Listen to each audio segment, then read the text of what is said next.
What do we need to know about the Blacksmith's Bride and the scene that you're going to read?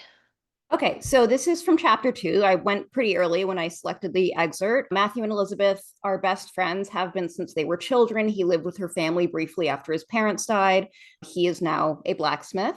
She is still living at home with her very unpleasant mother and her younger siblings and taking care of all of them, except she also had an affair with her employer and has just found out she's pregnant, which is a problem because her employer is absolutely not going to marry her.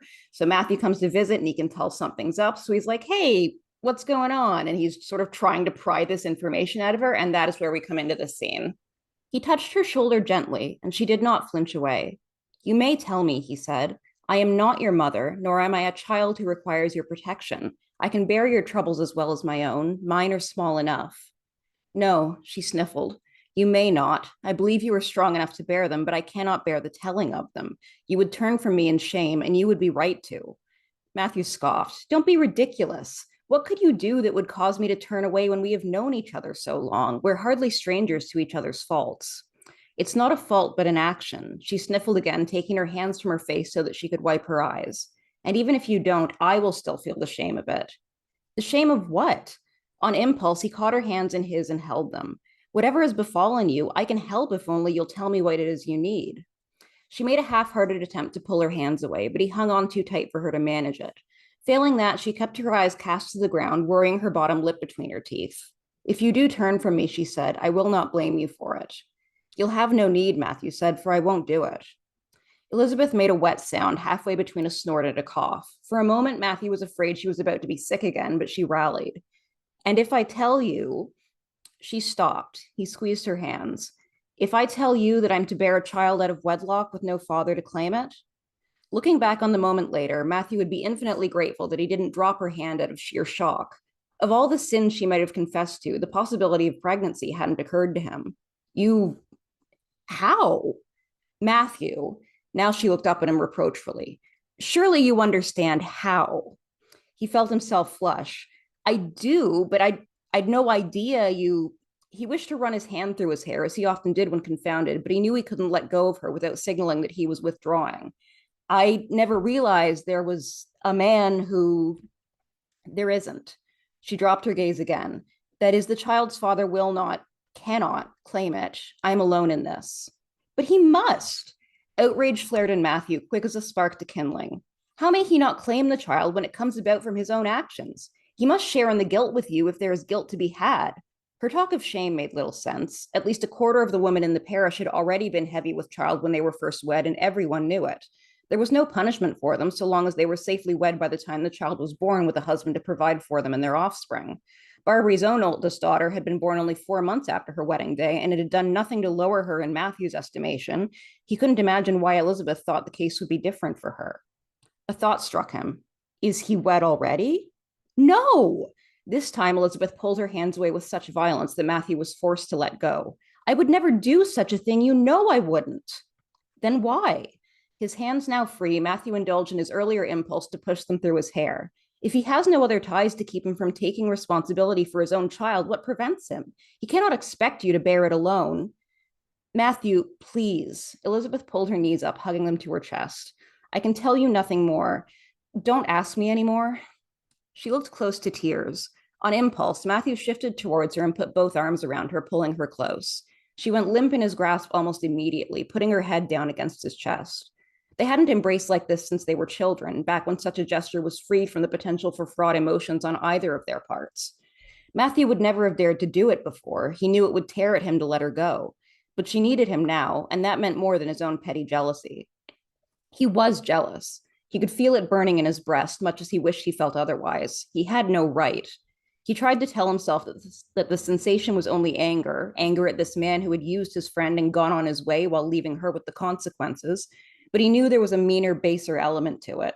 Elizabeth had chosen a man, and that man wasn't him. And though he knew it was wrong of him to feel spurned when he had made no offering for her to spurn to begin with, the feeling still sat there like a lump of coal. I have ruined my family, Elizabeth said into his shirt. When the child comes, I will have to pay a fine for fornication, and we have no money with which to do so. And I cannot work with a babe in arms, and mother's eyesight fails her more each day, and we will soon have nothing at all. His shirt was growing wet with her tears.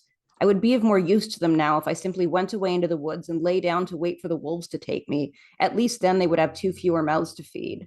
Don't say such things. He held her tighter. You've shepherded your family through endless disaster, and you still believe they'd be better off without you? You're speaking nonsense.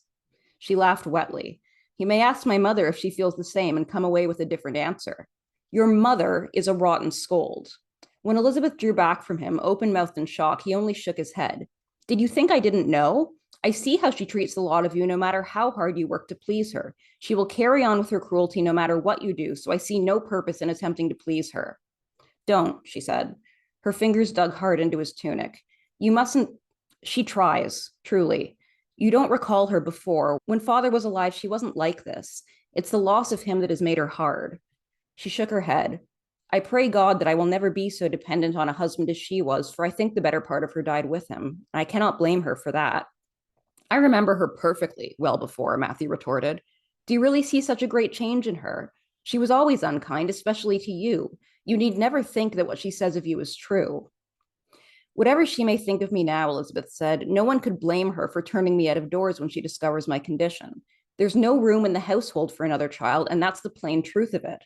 Whatever use I am to them for my wages, I'm worth nothing once the child is born and I cannot work. She made a small snuffling sound, rubbing her cheek against the rough fabric of his tunic. I spoke to a woman who deals with situations like mine, suggested that I find a husband to claim the child since its father will not. Matthew opened his mouth to reply, but she hushed him before going on. But I have no enticements that might compensate for bringing a bastard into a marriage, and I can think of no man who would take on such a thing. I would. The words were out of his mouth before he had a moment to consider, but he meant them wholeheartedly. He would take a dozen bastard children for Elizabeth's sake if that was what she wanted. What man who truly loved a woman, seeing her in need, would not do likewise? Elizabeth wrinkled her nose and swatted him lightly. Don't talk nonsense, she said, her voice pitched to an approximation of his. Besides, you have your wealthy bride to think of. Surely you wouldn't wish to disappoint her. It's not nonsense, he said. I would gladly marry you, wealthy bride or no. The marriages of kings and queens may be made for profit, but we are none of them, and we needn't wed for any purpose other than our own happiness. Elizabeth sighed, sitting up and sliding out of his arms as she wiped her face with her sleeve. I cannot imagine it would make you happy, she said, to take on a wife who simply chose you out of the need to conceal her own shame. Truly, Matthew, don't jest, not about this. I have little time to consider what I must do, and I can't bear to laugh about it. I don't ask you to, he insisted. Must you believe that I'm insincere in what I say? Any man would be lucky to have you for a wife, myself included, child or no child. She was silent for a long moment. Matthew wanted to pull her into his embrace again, but he knew without asking that it wouldn't be welcome.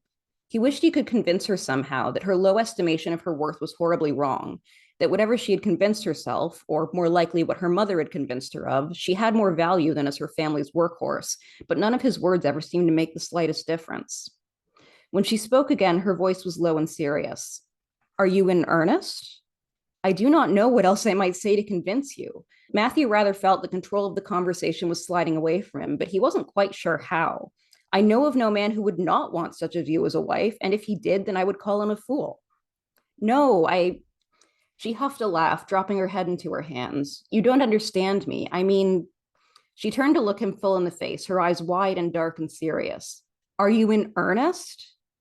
The realization, when it fell on him, landed like a bolt out of a clear blue sky. He knew now why he'd felt the conversation slipping away. He had lost control to such an extent that he had accidentally proposed marriage to his best friend without intending to. He'd only meant to reassure her, and now she was looking at him with such painful hope in her eyes, like she was drowning in the sea and he was the rope thrown to her to pull her to shore. Of course, he had to deny her. It wouldn't be fair to either of them. He couldn't make an offer like this, not when he loved her and she never knew, and she would be tricked into agreeing without truly understanding what it would mean. And he could hardly burden her further by confessing himself now when she had so many worries to contend with already. And what he said instead was, of course. As he said it, he realized he meant it. Every objection his mind had cast up remained as true as it had been moments earlier, but so were the arguments in favor. This was Elizabeth. This was the girl who had curled up to sleep beside him in childhood, chased off the other boys when they'd pelted him with rocks, and saved portions of her meals so that he would have enough to eat. The girl with whom he had explored the greenwood, climbed the great oaks, and gotten sick eating green apples. Hadn't they promised each other over and over that they would be true and loyal friends to each other? What would those vows mean if he would turn away from her now? Of course, he said again, and took her hand. She looked dangerously close to crying again, blinking rapidly as her eyes grew glassy. But she swallowed hard, took several deep breaths, and replied in a steady voice, I don't know how I could ever, what thanks I could give. You needn't give any, he said. How much worse could I do in life than to marry someone I know as well as I know myself and who has always been a friend to me? Marriages are made on far worse foundations than that. He wouldn't ask her to love him. He couldn't. For all he knew, she still loved the man who had fathered her child, but it hardly mattered anyway. Not all marriages were rooted in love. His sister's arguments for a strategic marriage had rung false in his ears, but a marriage between friends was something else, wasn't it? They would be wed and they would be friends as they had always been, and that would be enough. It had to be enough. I have a house of my own, he went on, and you've seen it, so you must know that it's large enough for a family to make a home in. You'll come and live in town with me and help me in the smithy. Our children will grow there, sons and daughters of a freeman. It will be a good life, Elizabeth. I believe you. She squeezed his hands. I do. It's hard to trust in the future when everything has been so hard. Trust in yourself, then, he said, and trust in me that we can build something better. And for all that the morning's events had gone careening out of his control, and he still felt wicked for not disclosing his own feelings and the knowledge of how furious his sister would be, for all that, he still believed what he said.